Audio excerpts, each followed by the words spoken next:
Actually, this question was asked by Bhavesh, but then he fired a missile. He's prepared a young missile. Said, okay, let's fire. You see, the issue is this: if you are a non-theist, means not believe in a super personality called God in the heaven, does it mean that you are no longer a Hindu? It's a very, very lovely question to ask on camera, because this would frighten people off, saying, in that, oh my God, I'm no longer a Hindu because I can't believe in Shiva or Vishnu or Mother Goddess and all this Ganesh. This is terrible. I lost everything that I was holding so dear. It's a risky, it seems to be a risky enterprise. Look, this shows that you've not really seen or understood the comprehensive nature of Hinduism. It is very vast and very broad. Look, if you study the Upanishads, they're not talking of Shiva and Vishnu and all that. The Upanishads are talking about your essential nature as the spirit, as Atman, or the essential nature of this creation as Brahman. Principle oriented. There was no, gods and goddesses came afterwards. If you look at the Rig Veda and Nasadiya Sukta, they make a very funny quip about God. They say this creation came into being, maybe God came afterwards. You say, oh, this is terrible, you're reducing God. You should be before the universe. No. See the openness of the Hindu tradition. So all that, when you ask this question, it shows that really you've not understood the breadth of vision of Hinduism. It started off in a very non-theistic mode. Theism came as a ploy, I'm telling you. So if somebody said, oh Dilip bhai, you can't be Hindu now because you said that you will see God not in some external being, but as lighting up whole of humanity. You can't be. I said, I am purest of Hindu. This is an interesting thing to issue. How do you define a Hindu? Because sometimes people say, unless I subscribe to a particular theology or a particular sectarian movement within Hindu, then only I'm a Hindu. Or I must visit a temple regularly. I said, nonsense. You can be a perfect Hindu without visiting any temple, without ever stepping into a temple. You can be a perfect Hindu, perfect practicing Hindu. See? So because we have this very narrow idea that unless I subscribe to this God and offer my prayers to the God and visit the temple and take some fruit with me or something, I am no longer Hindu. That is purely a cultural aspect to your religion. You may or you may not decide to do that. It in no way means that you are any less Hindu. Do you see? So the principle-oriented Hinduism I'm presenting is not something I'm conjuring up just for the requirement of modern society so that it can relate to science and rationality. This is the most ancient way of the idea of spirit came into being. Do you know how it started? It started with this ancient, and I mention this name again because it thrills me, an ancient sage called Kapila. He was just saying that, look, before we make sense of the world, oh, what is all this about? Let me first sort myself out. Who am I? What is the validity of this subject? Who the heck am I? Now, you see, this is a very interesting thing, because unless you check out your instruments, your capacity to make sense of the world, what is your capacity? What's your strength? Unless you do that, the way you relate to the world will be kind of half-hearted, because you're not taking into account your own limitations or your own stature. So this is what the ancient Greeks, we resonate with the ancient Greeks in many sense, whether we borrowed from them or they borrowed from them, this is by the way a question, but we resonate.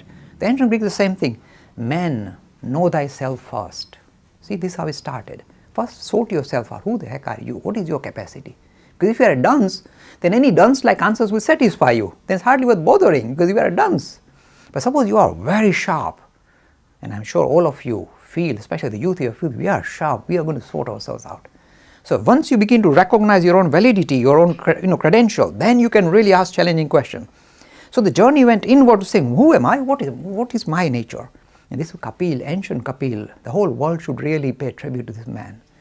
Through this introspection, he managed to find oh dear, I am much more and much different from what I thought I am.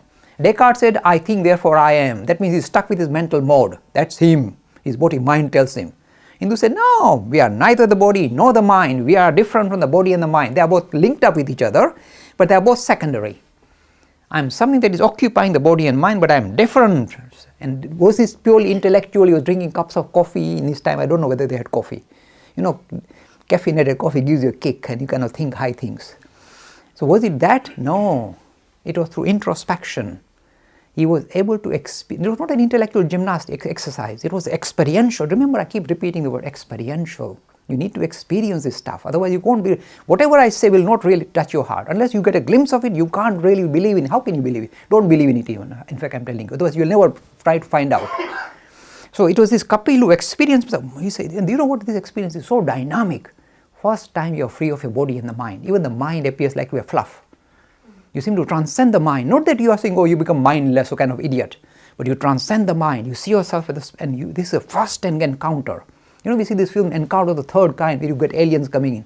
This encounter of the first kind, where you come face to face with yourself. You go, this is good stuff here. That's the experience. This Kapil experienced this. This is the beginning of religion. So the way Hinduism started was not with appeasing some god in the heaven. It was by discovering you essentially as a spirit. So if somebody says, oh, Dilip Bhai, if you don't believe in going into temples and cracking coconuts and all that you can't be Hindu, I say, who said that? Look up your own Upanishads. There are no gods and goddesses there. They are talking of spirit, Atman, left, right and center. And this word has been lost. You know what Vivekananda said? He said, unless you kind of discover this idea and able to dish it out, present it in such a simple manner that even a 5-year-old boy can understand, I am Atman, I am different from what I think I am. This will empower everybody. This is the power of this idea of Hindu philosophy, which is principle oriented and not personality oriented. These are not egoistic comments. These are very dynamic comments. We demolish, it sees the ego as a fluff. Imagine, it says ego, fluff. I am the spirit, I am not the ego. Ego comes with the body and mind encasement of the spirit. But I am different, and this is something to touch base with. When you get that, this is, so if somebody says you are, because you don't believe in gods and goddesses, you can't be Hindu, who said that? I believe in Atman, I believe in Brahman. There is a fountainhead of Hindu tradition. The rest came afterwards. There's been a lot of disagreement between science and religion lately. For example, in last week's article in the Times by Stephen Hawking, he mentioned that modern physics leaves no place for the role of God in the creation of the universe. Now, some may call this scientific fundamentalism. And to their defense, the religious leaders have said that science is about explaining things and religion is about experiencing and interpretation. I have 2 questions. My first question is, what do you believe as a physicist and as also the founder of Vivekananda Center? And my second question is, do you think science and religion can coexist? You see, we must always take into account the contemporary situation. We are supposed to be an evolving religion, prepared to move with the times and not get stuck in a rut. We are an ongoing phenomena. So we continue to interact with the greater society, with the science community, with the discoveries, the newer discoveries, cloning, genetic engineering, the modern cosmological model of the world. We must continue to interact. Now you see, my reaction to Stephen Hawking's comments is that you may be surprised and be taken aback. If I am a non-theistic Hindu, which I keep talking about since we started today, non-theistic means I don't require a chap called God. Hello chaps, I set you off. I'm going to crack a whip or press a button and off you go. You see, I'm a non-theistic Hindu, and where do I get my support from? From the Nasadiya Sukta, saying God came after humanity. Human beings say, how do we sort ourselves? Oh yes, let's figure out a God. So God came with humanity, not before. You see, this is esoteric Hinduism. I'm not making anything up. So if Stephen Hawking says, I can't see any, you see, this is same with another great physicist or a thinker in France in the last few hundred years, who said, when I try and understand reality, there is no need for me to invoke a God. I think it was Laplace who said that. And this is what Stephen Hawking is saying again. He's saying that modern cosmology can explain this creation, this, if you like, the idea of Big Bang and how this universe came into being without a reference to a God. Now, I'm a non-theistic Hindu, so I say, what's new? We've been saying the same. There's nothing new. For a non-theistic Hindu, this is acceptable. But let me just tidy up a little, say something about Stephen Hawking. I think it's necessary for us to also explore this gentleman in his scientific enterprise. He has got a habit of fluctuating. You know, he's very clever. He's a very clever thinker, very clear thinker. And of course, he's reputed to be the #1 physicist in the United Kingdom. The second most popular physicist in the United Kingdom is Sir Roger Penrose, and I did my master's under him, so I come from the right pedigree. So I know my stuff. So Stephen Hawking has been fluctuating. For example, a few years back, he wrote saying, this is arrogant Stephen Hawking, that we have sorted everything out now, we are just tightening the bolts and nuts and bolts of the final few bits and pieces that are not sorted out and not been clarified by science, but science is going to finish the enterprise. Science will be finished now. There will be nothing further to discover, you sort everything out. This is what he wrote. I forget how many years back. And then again a few years back he wrote, we have not sorted anything out, we'll never sort anything out. A pessimist. That was an arrogant Stephen Hawking, then a very pessimist Stephen Hawking. I don't agree with either of the view. I'm a realist, neither an optimist nor a pessimist, a realist. You see, when we try and make sense of the world, we continue to find interesting kind of convergence, areas of convergence, and we also find areas of divergence where things kind of seem to be much bigger than our ability to grasp it. So we kind of fluctuate between, this kind of, yes, we found the answer. And then it's, oh dear, but this produced 10 more questions now, oh dear, where are we? This ability to be realist rather than optimist or a pessimist. Hawkins has a good habit of fluctuating. So regarding this issue of cosmology, we have no difficulty with modern cosmology. I keep telling our youngsters, no difficulty. And I'm not making it up. I'm not torturing the text so that I can somehow fit it in. Modern cosmology is in absolute resonance with the ideas of the ancient Hindus. This is non-theistic Hinduism. No God in the heavens setting us off. Because you see, the ideas said that, I'll just dish out. I've done this before in Asta, but I'm just going to do a very short version of it. How did creation come into being? So modern science now with Hubble telescope, etc., by looking at all the galaxies and how fast they're moving from each other, we worked out, my God, every galaxy seems to be moving away from us. So we are in the heart of the center of the world, center of the creation. Every galaxy seems to be moving away from us. And the further they are, the faster they are moving away. Oh, this is good physics. I can do this, I can extrapolate and run the film backwards. So instead of the time going this way and the galaxy is running away from us, suppose I turn the clock backwards and bring it near, what will happen? Everything will collapse until it comes to a point and say boom. So I can work out the time when it will happen. This is how they worked out the Big Bang theory. They said that by looking at the rate of expansion of the creation, the world all around us, all around, equally moving fast away, turn it round, turn the clock backwards, reverse it. Then we can say, oh, 13.7 billion years ago, everything must have been just one point. It should have come, collapse. Just one, opened up. This is called the Big Bang theory. There was no bang, eh? This kind of, you get the wrong notion. What happens is, this is what they explain, this is how modern cosmology, and Roger Penrose was one of the key participants in this phenomenon of discovering the idea of Big Bang. He said, initially space and time unfolded. Imagine space and time, they are such abstract ideas. You got an idea of space, how things are distanced from each other, that's called space, and time is somehow in a way which regulates motion, or we can come to terms with motion because there's time clicking away. So we say, if this is how Big Bang started, there's a space and time were folded up and they opened up like a flower, this opens up. When when space and time unfold, creation comes into being. And what we are seeing is the expanding universe is actually space and time continuing to unfold. So you know, the galaxies are moving away, the space between is being stretched. This is the idea of Big Bang theory. Space itself is going like that. So there's no explosion. Space is kind of stretched. This is the explanation of Big Bang theory, okay? A marvelous theory with tremendous fit with empirical evidence. Hubble telescope, seeing how fast they're moving and what is the intensity of the stars. This is how they discover it. Good stuff here. I love science. It's like you get your teeth into it. It's all empirical. You can chew it and eat it. Good stuff. So this is the Big Bang theory. Does it agree with Hinduism, Hindu cosmology, the philosophic part of Hinduism? Look, there are two versions of creation theory in Hinduism. If you are narrative oriented, personality oriented, remember you kept talking of personality, then you say Vishnu was lying in the ocean and from his belly button came out a little lotus. In the lotus was Brahma sitting. It's a very poor image of Brahma coming out of somebody's belly button. He's sitting and Vishnu says, click my finger, create the world. So he said, no problem, I'm here, my lord.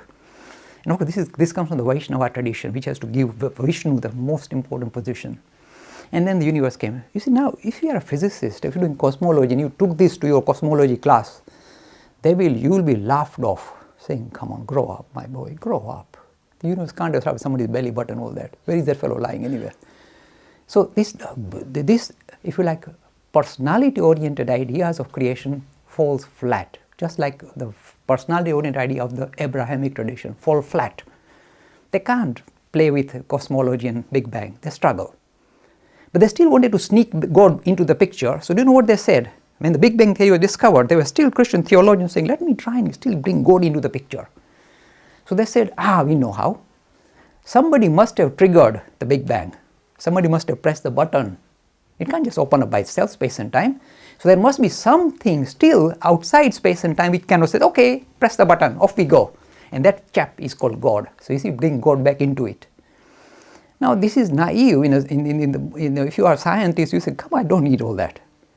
But a question was still there for modern cosmology which was unanswered, and still is unanswered by Stephen Hawking and the likes. And the question is this. You see, when you look at the creation, everything has got this cause and effect linkages. So is there a cause that's triggered the Big Bang? Because cause and effect seems to be, kind of permeate the whole of this creation. So did the whole of this creation too require a cause, something to trigger it?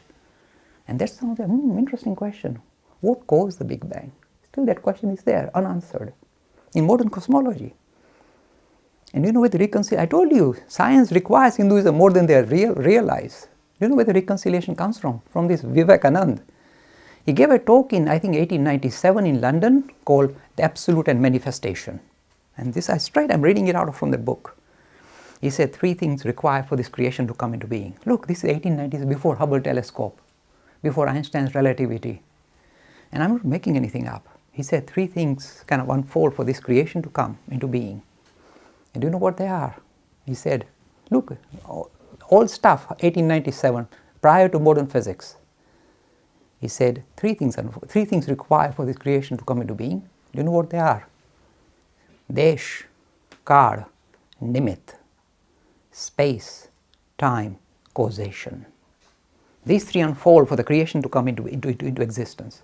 So why? Suddenly we find space and time are mentioned, because they don't mention matter, they all come secondary. Space and time unfold for creation to come into being. The 2 things they have in cosmology, modern cosmology, space and time unfold for creation to unfold. One thing was missing. Who triggered it? And they were bringing God in. With Vivekananda, there is no God. Causation too came into being with the Big Bang. So if somebody asks the question, who caused or what caused the Big Bang, the why question, what or why or how did it? The answer, says Vivekananda, don't ask. Causation came with the Big Bang. So you can't even ask the question, who caused the Big Bang? That's immaterial, because causation came with the Big Bang, not before. So nobody triggered it. There's no God required. See, non-theistic Hinduism, very severe. Doesn't even allow God to appear as somebody who can trigger off the Big Bang. No. Causation came with the Big Bang. You see, let me just lighten up. I've said this on Asta before, but it's a good thing to repeat. Stephen Hawking's great contribution to this debate was this. He said, time is not linear. That means we didn't start minus infinity to plus infinity. That's how we did Newton's physics. Always space and time were infinite on either side, and we kind of, that's a stage on which the world kind of plays this game. Space and time started infinite, no beginning of time, no end of time. That's how you can think of time. Surely time can't have an end, and space must be infinite, surely. And then Stephen Hawking himself said, this is lovely way. This is, his book, what's it called? The Theory of Time, what's it called? Brief History of Time? That's the one. Brief History of Time. So Stephen Hawking said, the time cannot be linear, means going from minus infinity to plus infinity. Because if time was infinite on both sides, look at his argument. You love this guy, he's very clever. He said if time began infinite years ago, then everything that could have happened would have happened by now. There's nothing further, no further activity can take place. We should be all dead. Because we can't be asking questions anymore. Because if infinite means infinite, it's not finite. It means anything that could have happened, anything that was unfolding would have unfolded and gone by now. Nothing left to unfold. So there's no activity left. Do you understand this infinite time? This is how he explains that time cannot be linear. Time has to be cyclic. Time has to have a beginning and an end. You say time has to have a beginning and end. This is modern cosmology. And the Hindus say, we are telling you.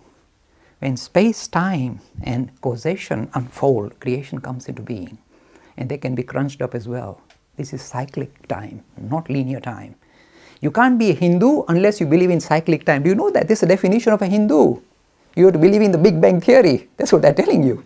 You have to believe that time is cyclic and not linear to be a Hindu. This is, interesting thing. If to be a Hindu, because somebody just asking, how can I be classified as a Hindu if I don't believe in a God? The only 2 things you require to be a Hindu, the 2 imposition to be a Hindu, that's how you distinguish a Jain or a Sikh or a Buddhist from a Hindu, is 2 things. First, you accept the authority of this philosophic, marvelous stuff called the Upanishads. You subscribe to that, this idea of Atman and Brahman. You agree with that. Not gods and goddesses, Atman and Brahman. You subscribe to the idea of the Shrutis, the Vedas or the Upanishads. That's your first requirement. The Buddhists and the Jains say we've got our own scriptures, so we part company with you. We agree with lots of things like law of karma and reincarnation, but we part company because we have our own scriptures. We don't have to agree with Upanishads. Fair enough, good for you. The other requirement to be Hindu is belief in cycles. Cycles? I'm not talking about, the Boris Johnson cycles. I'm talking about cycle of birth and death, cycle of creation and destruction, kalpa. You need to subscribe to cyclic time to be a Hindu. So if somebody says, how can you be sure that you are a Hindu? How can you define yourself Hindu? Say, I believe in Big Bang Theory. That is the way I become a Hindu. If I don't believe in Big Bang Theory, I can't be a Hindu. Can you believe that? That's Hinduism.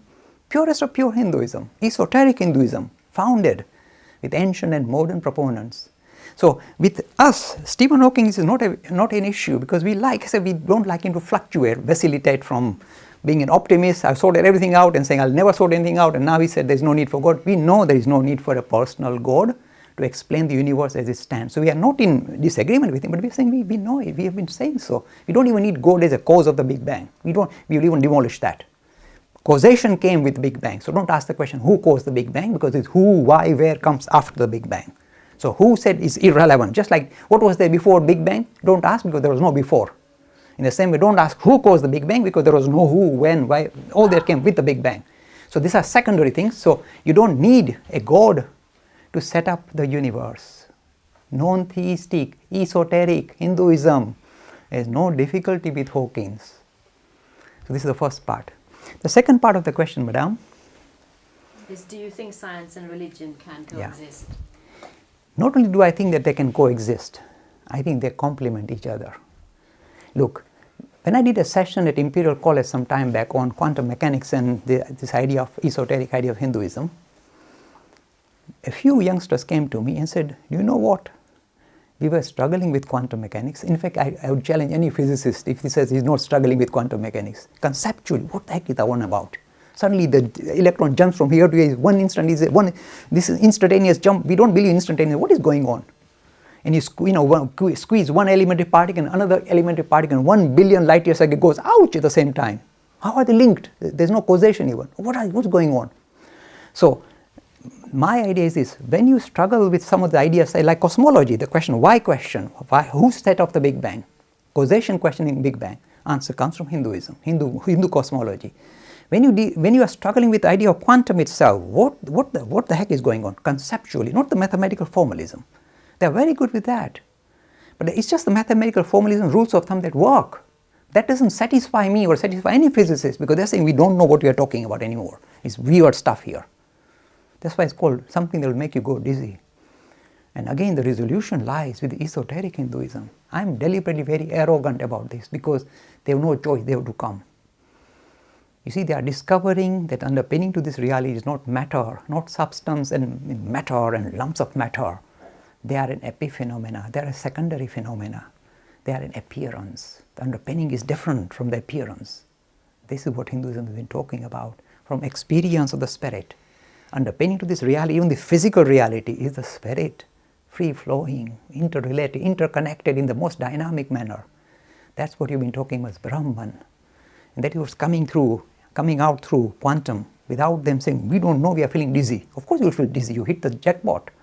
You've discovered the spirit at the heart of physics. So, whether they can coexist, there is no choice. They have to coexist and they have to enhance each other. And this is what will happen in this decade, not even this century. And by the end of this decade, what I am talking here now will become mainstream science. It cannot be avoided. Because in order for you to get a conceptual grasp of what is being discovered at the heart cutting edge discoveries of science, the answer lies in this ancient tradition. And it's not just I'm making it up, torturing my text so that it fits and I somehow look nice. That's why I told you. That's why I'm quoting the Nasadiya Sukta, I'm quoting Vivekananda before the modern physics came into being. And I'm telling you, look, these are the lectures called Absolute and Manifestation given in London in 1897. Space, time and causation unfold for this thing to come. So I'm not, hopefully, I'm tempted to, but I'm not torturing the text in order to fit in with discoveries of modern science. They resonate, they enhance each other. They are not at loggerheads with each other. They kind of help each other out. And you see, this is the reconciliation. When different, suppose this is what's happened. The Hindu mind went inward to discover the nature of reality. What is our essential being, our structure, they went inward. This is where the Taittiriya Upanishad comes in, because they're looking at the external sheath, the mental sheath, the intellectual sheath, etc. that we possess, and underpinning all that is this Anandamaya Kosh, our spirit. So this is the idea of Taittiriya. So our journey was inward. We were analyzing our inner structure, and that's how we discovered all these ideas of creation and Big Bang. Everything came. How does it come? Knowledge doesn't come from outside. It is already part of your inner structure. So suddenly that part starts, resonating and starts kind of vibrating. Say, yes, this is what it is. That's how we discovered it. By looking inward, we discovered the secrets of the universe. That's how we didn't have this Hubble telescope. How did we know the Big Bang? Just by looking at the inner structure of the mind, we discovered these truths are there. Knowledge is always within, and it is how we discovered it. So this is the foundation of Hinduism. Here is the Hindu mind looking inward to find resolution to the human condition, the quality of this universe. And here is the Western mind, the science-oriented Westerner. I love them, because in the name of science, they've done such a marvelous job in allopathic medicine, in modern physics. Through the integrity of science, they are coming right close to what the Hindus discovered by searching within. They have discovered the same thing using their very highly focused, highly lovely approach of making sense of the external world. Here is the Western mind, looking at the external world, analyzing it to the 10th degree. Here is the Hindu mind, analyzing the inner man. And suddenly we find, oh, nature of reality, not material. Both of them saying the same thing. Oh, well, how did the universe come into being? Three things unfolded, both of them coming to the same conclusion. So somehow the external, analysis and the internal analysis are now resonating. So they are going to enhance each other and give, greater credibility or reconciliation between a science-oriented worldview and a spiritual worldview. So science and spirituality are strongly linked in this decade, not in this century, this decade. What I'm saying will be mainstream. It will come in Discovery Channel, not in Astha, but in Discovery Channel. It has to come. So I see tremendous resonance. That's what drives me, because I love both these fields. And I'm reasonably well balanced in the sense that when I go from science into the world of spirit or spirit to the world of science, I don't compromise. I don't cut corners or don't try and reduce the dignity of science or of spirituality. But I'm looking for the deeper idea of spirituality, not this kind of theistic idea. They will be knocked out. So let me just bring God into the picture. How can I link with cosmology? I'm in trouble straight away. I'll be shot down straight away, logically I should say. Not physically, hopefully.